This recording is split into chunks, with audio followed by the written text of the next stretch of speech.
পরবর্তীতে আমি একজন সিঙ্গল মাদার। ফলে ওর ওই জায়গাটাও একটা ক্ষত। মানসিকভাবে খুব ওর দ্বন্দ্ব হচ্ছে। এই দ্বন্দ্বটা ওভারকাম করতে, করতে ও কিন্তু মোটামুটি কি করে লড়াইটা করতে হয় এটা শিখে গেছে। আর আমাকে যতটা সম্ভব টর্চার করা যায় করতে থাকে। তো খুব কাছের মানুষদের কাছে এরকম টর্চার মানসিকভাবে, শারীরিকভাবে পেয়ে আমার অনেক কিছু রিয়ালাইজেশন হয়। জীবন দর্শন মানে বলে না বড় ধাক্কা না খেলে মানুষের চোখ খোলে না। তো আমার চোখ খুলল। চ্যালেঞ্জ সবসময় অ্যাকসেপ্ট করেছি। তো যেমন বল আসবে তেমন ব্যাট করব। এটাই পরিকল্পনা। আজকে আমরা চলে এসেছি আরজে সোমা সরকার ওনার কাছে। আজকে আমরা জেনে নেব ওনার জীবনের লড়াইয়ের কাহিনী। গল্প বললাম না, কারণ গল্পে অনেক অবাস্তব বিষয় থাকে। আজকে আমরা যেখানে দাঁড়িয়ে আছি সোমা সরকারের বাড়িতে, উনি বলে দেবেন ওনার বাস্তব জীবনের কাহিনী আমরা শুনবো। আমরা তার আগে আমি হৈমন্তী, তাহাদের কথা এই চ্যানেল থেকে আপনাদের সঙ্গে প্রায় দিন দেখা হয়। আজকেও দেখা হচ্ছে, আগামী দিনও হবে আশা করি। আপনারা দেখবেন আমাদের চ্যানেল। তাহাদের কথা অনুষ্ঠানে আজকে আমার সঙ্গে আছেন শিল্পী আরজে সোমা সরকার। আমি সোমাকে জানাই আমাদের শুভেচ্ছা আমাদের পক্ষ থেকে। গল্প করতে করতে শুনছিলাম যে আপনি শুরু করেছেন গান বাজনা সহ, আবৃত্তি সহ আরো বহু কিছু, তার সঙ্গে পড়াশোনাটা নিশ্চয়ই চলেছে। তো সেই একদম শুরুর দিকে একদম ছোটবেলাটা, সেইটা কোথায় কাটলো, কিভাবে গান বাজনা শুরু হলো, খুব সংক্ষেপে যদি আমাদের একটু জানিয়ে দেন আমাদের দর্শকদের। খুব ছোটবেলা থেকেই গান বাজনা পছন্দ করতাম। আর আমার বাবা খুব আবৃত্তি পছন্দ করতেন। বাবা শ্রী কমলেন্দু সরকার। তো উনি নিজে করতেন না। কিন্তু উনি হয়তো ভাবতেন যে আমি করলে ভালো হবে। তো উনি সেই সময় সব গৌরী ঘোষ, পার্থ ঘোষ, প্রদীপ ঘোষ এদের ক্যাসেট নিয়ে আসতেন, শোনাতেন আর শেখাতেন আমাকে। আর গান শিখেছিলাম ছোট থেকেই শ্রী প্রদ্যুৎ বন্দ্যোপাধ্যায়, ওনার কাছে ক্লাসিক্যাল শিখেছি। তারপরে ওনার স্ত্রী শ্রীমতী মিনতি বন্দ্যোপাধ্যায়, তার কাছে রবীন্দ্রসঙ্গীত শিখেছি। বহু বছর শিখেছি। তো এই হচ্ছে শেখা। তারপরে আবৃত্তি বাবার পরে আমি বেতার জগতের বিখ্যাত মানুষ শ্রী অনুপ ঘোষ, যিনি রক্তের বন্ধনে অনুষ্ঠানে খুব বিখ্যাত বেতারে। আর তাছাড়াও সোমেশ নাথ, যিনি প্রাত্যহিকীতে বিখ্যাত। তো তাদের কাছে আমার আবৃত্তি শেখা। আচ্ছা, বেশ। আবৃত্তি শেখা, এবং আপনি তো এখন আমাদের আকাশবাণীর যে FM 1 এবং 2 পুরনো মানে অনুযায়ী সেখানে এখন সেটা FM rainbow, FM gold. FM rainbow, FM gold সেখানে কাজ করছেন। তো কিরকম লাগছে কাজ করতে, মানে এখনকার সময়ে দাঁড়িয়ে? আসলে বহু বছরের ঘটনা তো। 2002 সালে ঢুকেছিলাম। এটা 2025, মানে 23 বছর আগের। 23 বছর মানে তো প্রায় দুটো যুগ হতে গেল। তো সুতরাং অনেক চেঞ্জ হয়েছে যখন ঢুকেছিলাম তখন থেকে। আমাদের নিজেদেরও চেঞ্জ হয়েছে, চ্যানেলেরও চেঞ্জ হয়েছে, অনেক কিছুই পরিবর্তন হয়েছে। সত্যি কথা বলতে একটা কোনো কিছুর সঙ্গেই যদি এত বছর থাকা যায় তাহলে সেটা তো নিজের হয়ে যায়। একদমই তাই, তাই না? তো FM, আকাশবাণী এটা যেন আমার ঘরেরই একটা অংশ। Second home. Second home. আর এমন একটা পবিত্র জায়গায় এত বছর থাকতে পারা, এত বছর পৌঁছতে পারা, এত বছর সেখান থেকে এত মানুষের কাছে, লক্ষ লক্ষ মানুষের কাছে পৌঁছে যাওয়া, সেটা তো ঈশ্বরের আশীর্বাদ। ঈশ্বরের আশীর্বাদ আর একদিক থেকেও আপনার জীবনে আছে, সেটা আমরা জানতে পারলাম কথার প্রসঙ্গে। আপনি অদ্ভুত একটা মারণ রোগে আক্রান্ত হয়েছেন এবং লড়াই করে চলেছেন। সেই সময়ে যখন ধরা পড়লো আপনার অসুস্থতার প্রথম স্টেপ, মানে টাটা মেডিকেলে যাওয়ার আগে, সেইটা একটু আমাদেরকে বলুন। টাটা মেডিকেলে যাওয়ার আগে আমার লাম্প দেখা দিয়েছিল। এবার সেটা আমি আবিষ্কার করি নিজেই। তারপরে ডাক্তারের কাছে যাই। আমার লোকাল ডাক্তারের কাছে গেছিলাম। সেখানে কিছু টেস্ট করানো হয়। এখানে তো এলাকায় তখন সমস্ত টেস্ট হতো না। এখন সমস্ত ধরনের টেস্ট হয় ক্যান্সারের জন্য যা, যা প্রয়োজন। কিন্তু তখন হতো না। ২-১ টি টেস্ট করানো হয়েছিল। সেটাতে কিছু ধরা পড়েনি। তখন আমাকে কিছু হরমোনাল ট্রিটমেন্ট করানো হয়। তাতে সময়টাও দীর্ঘায়িত হলো, সমস্যাটা আর একটু বেড়ে জটিল গেল। হলো আর কি। হ্যাঁ, তারপর যখন দেখলাম যে ব্লিড করা শুরু করছে, আরো জটিল হয়ে গেছে ব্যাপারটা, তখন আবার খোঁজ খবর করা হলো যে কি করা যায়। কিন্তু তখনও মন থেকে মানতে পারছিলাম না যে এটা আমার হয়েছে। কিছুতেই মানতে পারছিলাম না। বাচ্চাটা এত ছোট ছিল। তারপরে নানার দিকের নানা রকম সমস্যা ছিল, ফাইন্যান্সিয়াল সমস্যা ছিল, অনেক সমস্যা ছিল। তো সেইখানে এটা একটা আমার লাইফ যেন মনে হলো হঠাৎ করে স্তব্ধ হয়ে গেল সবকিছু। যাই হোক, সেটা যে ঈশ্বরের আশীর্বাদে, সত্যি ঈশ্বরের আশীর্বাদ যে স্তব্ধ হয়নি।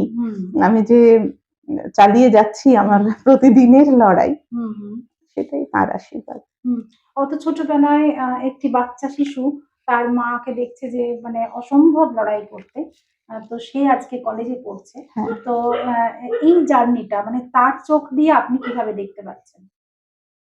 ওর কাছে খুব কঠিন জায়গাটা। কারণ ও তো এত ছোট ছিল। সবথেকে একটা জিনিস ওর দিক থেকে আমার মনে পড়ে, যখন কেমো চলে না? আমার তো কেমো, রেডিয়েশন, অপারেশন সবই হয়েছে। আম তো যখন কেমো চলে তখন আমাদের ইমিউনিটি একদমই কমে যায়। টোটালি কমে যায় একদম। তার ফলে কি হয়? বিভিন্ন দিক থেকে অ্যাটাক হতে থাকে। ইনফেকশন হয়। বিভিন্ন রকম ইনফেকশন হয়। তো সেই সময় আমার নানা রকম সমস্যার পাশাপাশি হারপিস হয়ে গিয়েছিল। ঠিক আছে? তো হারপিসটা অত্যন্ত ছোঁয়াচে। হ্যাঁ? তো ডাক্তার আমাকে সাজেস্ট করলেন যে একদম যেন সবার থেকে আলাদা থাকা হয়। তো আমার বাচ্চাটা তো অত ছোট। উম যতই আমি অসুস্থ হই, ও তো আমার কোলের ধারে থাকে সবসময়। কিন্তু ও যখন ওই দরজার কোণাটায় দাঁড়িয়ে বলছে, "মা আসবো, আসতে পারবো? তোমার কাছে কি একটু আসবো?" এই জায়গাটা মানে অসম্ভব যন্ত্রণা। অসম্ভব যন্ত্রণার জায়গা। হ্যাঁ? তো সেইখান থেকে ওর যে একটা মানসিক দ্বন্দ্ব, সেই মানসিক দ্বন্দ্বটাকে সঙ্গে নিয়ে চলা, তারপরে পরবর্তীতে আমি একজন সিঙ্গল মাদার। ফলে ওর ওই জায়গাটাও একটা ক্ষত। মানসিকভাবে খুব ওর দ্বন্দ্ব হচ্ছে। এই দ্বন্দ্বটা ওভারকাম করতে, করতে ও কিন্তু মোটামুটি কি করে লড়াইটা করতে হয় এটা শিখে গেছে। এখন তো অনেকটা এগিয়ে গেছে। এখন সেই অনেকটা গল্পটা একটু এগিয়ে শুনি। গেছে। হ্যাঁ, এখনো অনেকটা এগিয়ে গেছে।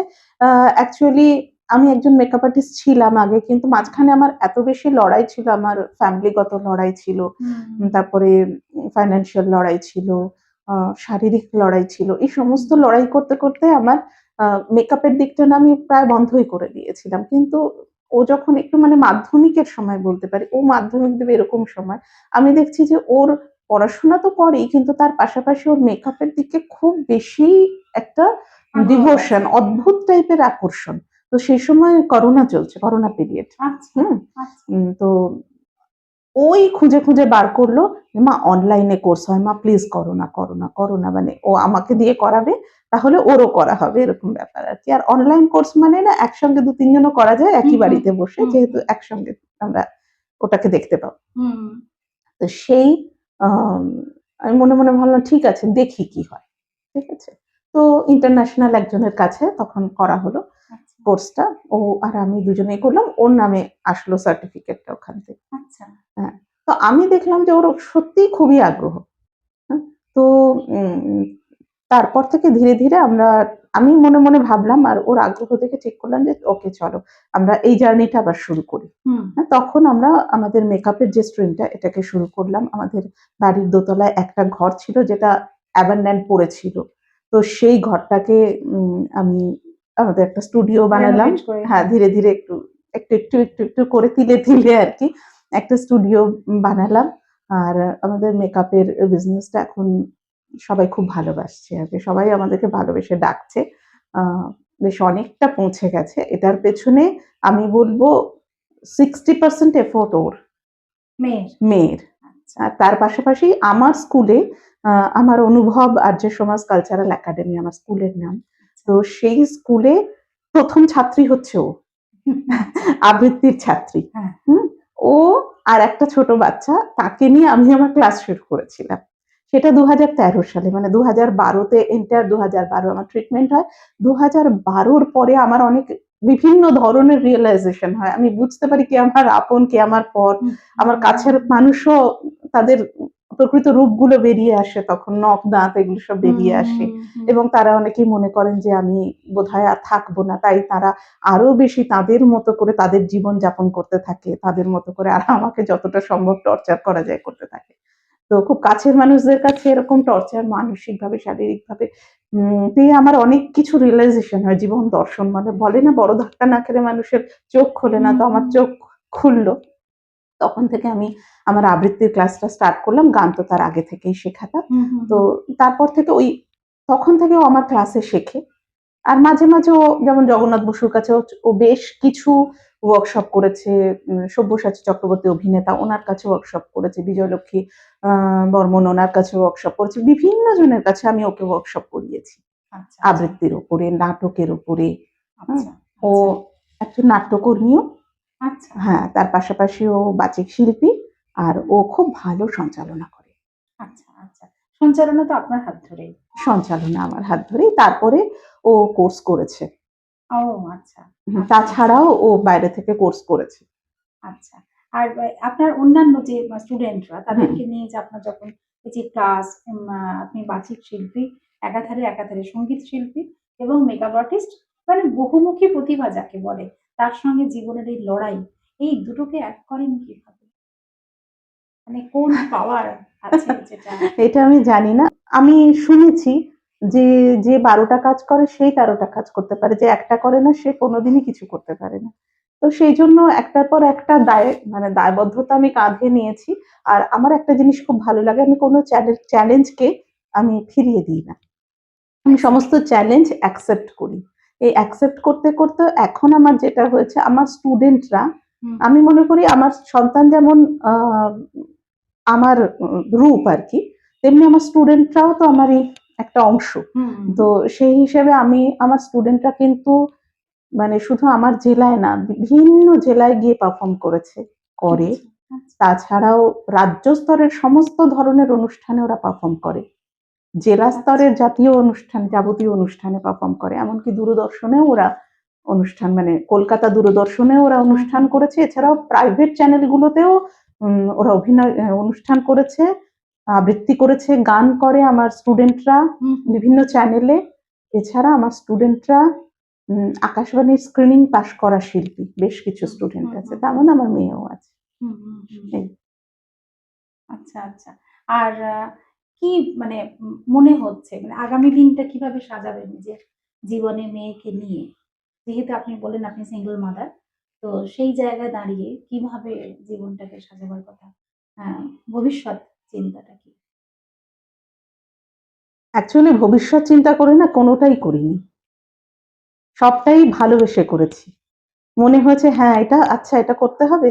সামনে এসেছে। করি তো, দেখি। বললাম না, চ্যালেঞ্জ সবসময় অ্যাকসেপ্ট করেছি। হুম, তো যেমন বল আসবে তেমন ব্যাট করব। এটাই পরিকল্পনা। আচ্ছা, শুধু যেন প্রপার নিজের শিক্ষা গ্রহণ করতে পারি আর নিজের শিক্ষাটা দিতে পারি। আচ্ছা। এটাই। তাহলে যেমন আসবে তেমন আমার শিক্ষা অনুযায়ী আমি কাজ করব। পরিকল্পনা ওভাবে কিছুই নেই। তবে একটা কথা বলব, স্কাই ইজ আওয়ার লিমিট। সুতরাং ইউনিভার্স যেমন দেবে, সুযোগ যেমন দেবে, আমি সেই সুযোগটাকে কাজে লাগাবো। আমাদের এই চ্যানেলের মানুষদের কাছে আপনার দিক থেকে যে লড়াই করছেন, একটি বাচ্চাকে বড় করা একদম একা, কোনো সহযোগিতা সেভাবে না পেয়ে বাইরের মানুষের কাছে সহযোগিতা পেয়েছেন। আপনি আপনার গল্প করতে, করতে বলছিলেন। তো সেই জায়গাটা দাঁড়িয়ে মানে কিভাবে ভাবছেন যে আ ঠিক আছে আমার শরীরের অবস্থাটাকে আমি আগামী দিনে নিজেই আ সাহায্য ছাড়া এগিয়ে যেতে পারি। এরকম কি কিছু মনে হ্যাঁ, মনে হয় অ্যাকচুয়ালি নিশ্চয়ই? সেই সময়টা তো খুব কঠিন ছিল। ২০১২ সাল। হুম, হুম, পরীক্ষা নিচ্ছিলেন ঈশ্বর। আমাকে মাঝে, হুম, মাঝে পরীক্ষা নেন আরকি। তো যাই হোক, পরীক্ষায় উত্তীর্ণ হতে পেরেছি হয়তো। উম তো সেই সময়ে অদ্ভুতভাবেই আমার চিকিৎসা হয়। কারণ আমার সত্যিই আর্থিক সঙ্গতি ছিল না। টাটা মেডিকেলের মতো জায়গায় চিকিৎসা করার পরিস্থিতি আমার ছিল না।